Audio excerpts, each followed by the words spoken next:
Kisah bermula dari kaisar dinasti Tang yang bernama Taizong yang disebut sebagai dewa perang, membawa pasukan 200.000 untuk menyerang Goguryeo. Banyak benteng di sekitar perbatasan yang ditaklukkannya. Jenderal Yeon mengirim 150.000 prajurit untuk menghadapi Taizong di Gunung Jupil. Nasib Goguryeo bergantung pada pertempuran itu.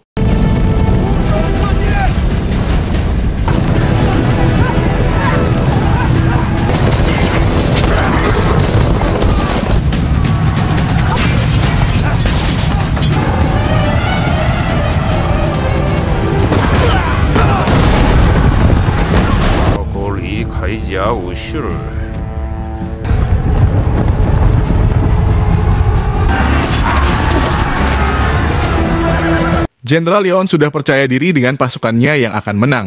Namun itu merupakan jebakan. Taizong menyembunyikan sebagian pasukan berkuda di balik bukit. Setelah itu dia menyerang dengan kekuatan penuh. Pasukan Goguryeo diperintahkan untuk mundur. Dia bernama Samul, tokoh utama dalam film ini. Sahabat Samul terbunuh pada perang itu.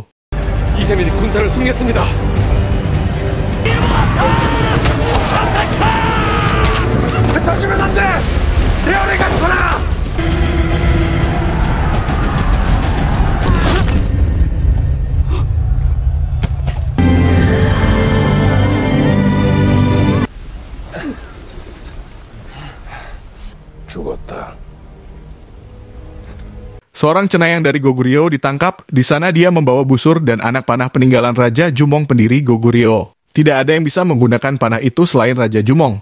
Taizong akan meneruskan ekspansinya untuk menguasai Goguryeo. Hanya ada benteng Ansi yang menghalanginya. Pemimpin benteng Ansi bernama Yang Manchun. Dia merupakan tunangan dari cenayang itu. Jadi dia akan memanfaatkan perasaan mereka untuk menguasai benteng Ansi dengan negosiasi. Sin berpindah kepada Jenderal Yeon yang menyuruh Samul untuk membunuh Yang Manchun. Karena dia dianggap telah berkhianat dengan tidak mengirimkan pasukan bantuan dari Ansi pada pertempuran di Gunung Jupil kemarin, sehingga menyebabkan kekalahan yang cukup besar. Samul dengan kebimbangan menerima perintah itu. Di tengah perjalanan, Samul bertemu dengan 2 orang prajurit Goguryeo yang berhasil melarikan diri. Mereka ikut dengan Samul ke benteng Ansi. Tak jauh dari benteng Ansi ada orang-orang yang kesulitan mendorong gerobak yang tersangkut. Rupanya dia adalah Yang Manchun. Setelah diperiksa, 2 orang prajurit itu adalah mata-mata yang dikirim oleh Taizong. Namun mereka berhasil dikalahkan.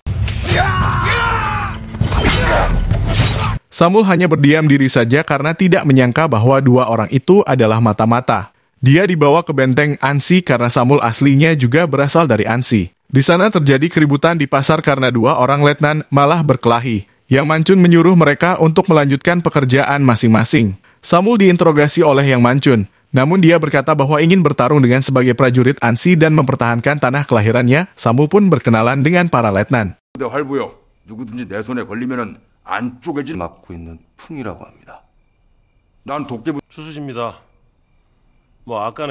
Malam itu juga Samul hendak melakukan aksinya. Namun Komandan Manchun pergi menemui seorang suami istri yang baru saja mempunyai anak. Samul hanya bisa melihatnya dari luar dan sedikit merasa terharu. Keesokan harinya, Samul mulai beradaptasi dengan lingkungan Ansi yang sangat erat rasa kekeluargaan dan gotong royong. Seseorang menjelaskan bahwa Komandan Yang Manchun sangat berarti bagi rakyat Ansi. Dia adalah benteng Ansi itu sendiri. Ketika itu, dia pergi ke tempat Paso yang baru saja bangun tidur.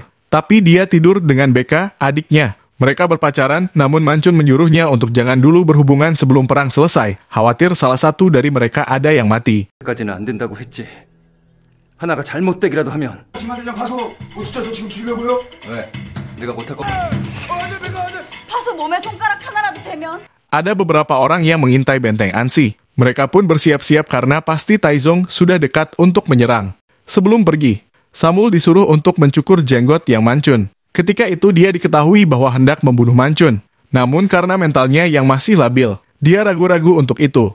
Dan diperkenankan untuk melakukannya di lain waktu. Pasukan Taizong datang dengan membawa alat tempur untuk menjatuhkan sebuah benteng. Di sana Yang Manchun berpidato untuk membangkitkan semangat pasukannya.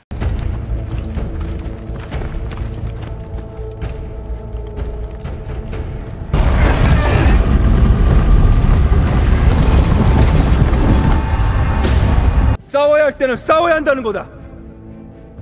안시성 사람들. 고여용치. 저들을 지키기 위해 싸우자! Taizong menyuruh pasukannya untuk menyerang benteng dengan pelontar batu, namun bentengnya tidak runtuh karena struktur pondasinya oleh lumpur yang membuatnya kokoh dan tetap padat. Dia pun mengirimkan pasukan untuk menaiki benteng dengan alatnya. Namun Yang Manchun selalu berhasil menggagalkan upaya Taizong yang berusaha menembus benteng Ansi, hingga akhirnya mereka mundur sejenak.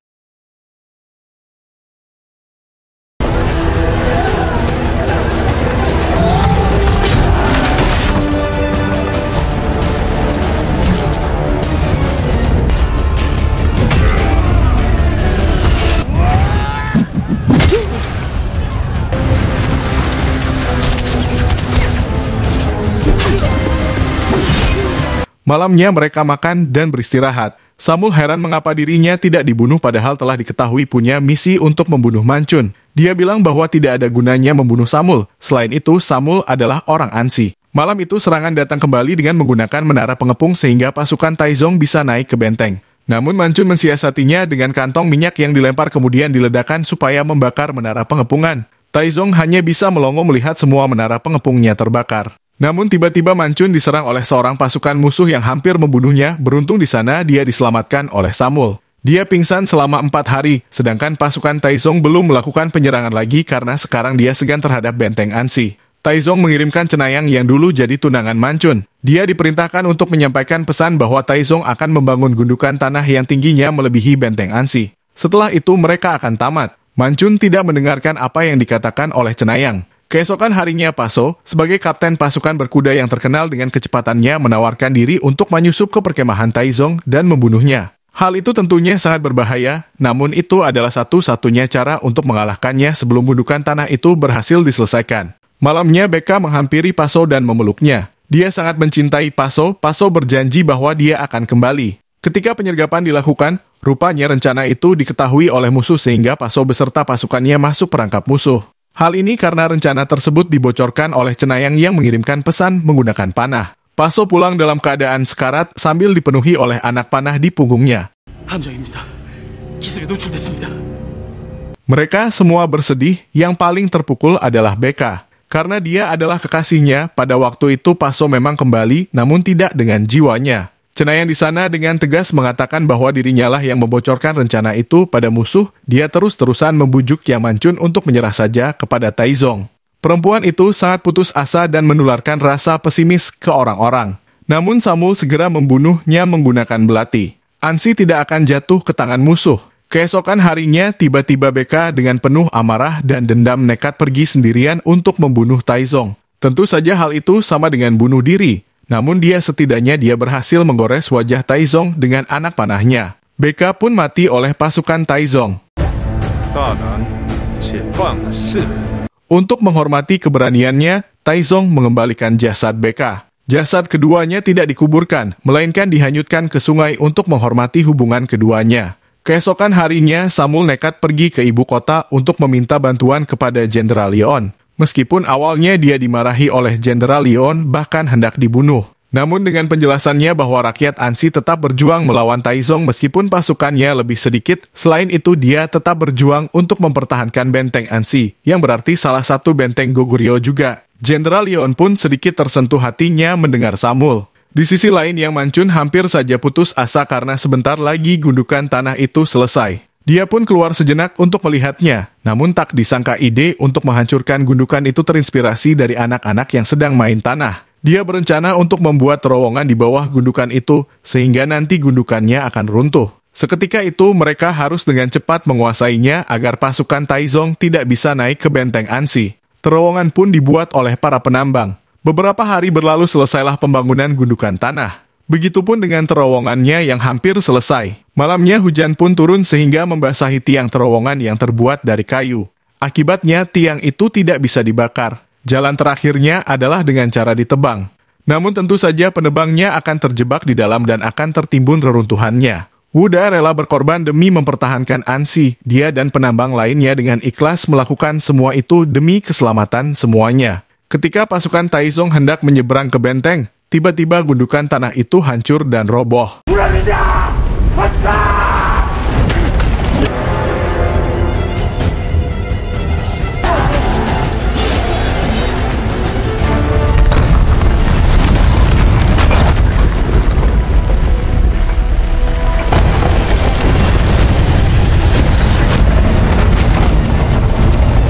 Taizong yang melihat hal itu hanya bisa melongo. Gundukan yang dibuatnya selama kurang lebih 3 bulan dapat runtuh hanya dengan beberapa menit. Kemudian Yang Manchun dan pasukannya bergegas menguasai gundukan itu. Penasehat Taizong menyarankannya untuk mundur karena khawatir pasukan Goguryeo lainnya datang untuk membantu Ansi. Namun Taizong sudah terlanjur marah dan keinginannya hanya untuk menguasai Goguryeo. Dia pun memerintahkan pasukannya untuk merebut kembali gundukan itu bagaimanapun caranya. Prajurit Ansi berusaha keras untuk mempertahankan gundukan. Pertempuran itu berlangsung beberapa hari hingga amunisi Ansi telah habis.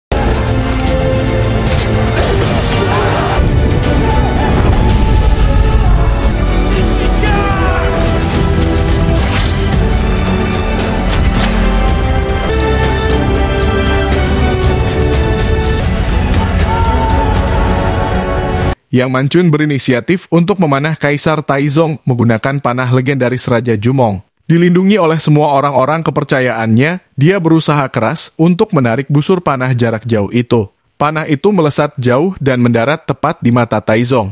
Dia pun terjatuh dan berteriak karena kesakitan. Tak lama setelah itu datanglah pasukan bantuan dari ibu kota beserta Samul di barisannya. Taizong pun mundur dan mengakui kesalahannya. Samul menghampiri Yang Manchun dan prajurit yang masih tersisa lainnya. Mereka bersorak gembira karena bisa mempertahankan tanah air yang mereka cintai.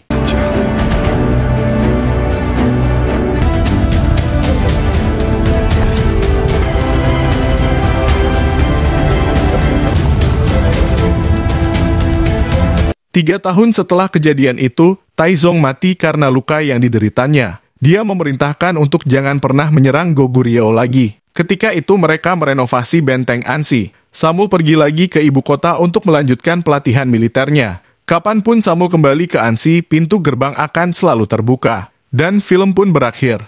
Pesan yang dapat diambil adalah tetaplah optimis dan senantiasa berdoa kepada Tuhan. Bahwa kesulitan yang terlihat mustahil pun akan menemukan titik kemungkinan adanya keberhasilan. Keberanian dan kesetiaan pasukan Ansi patut diteladani. Kesederhanaan dan kemurahan hati Yang Manchun sebagai komandan Ansi yang sangat mencintai rakyatnya, kemudian rakyatnya pun mencintai dirinya. Seperti itulah sebaik-baik pemimpin. Atas segenap kru yang bertugas, Mimin ucapkan terima kasih dan sampai jumpa pada cerita film selanjutnya. Wassalam.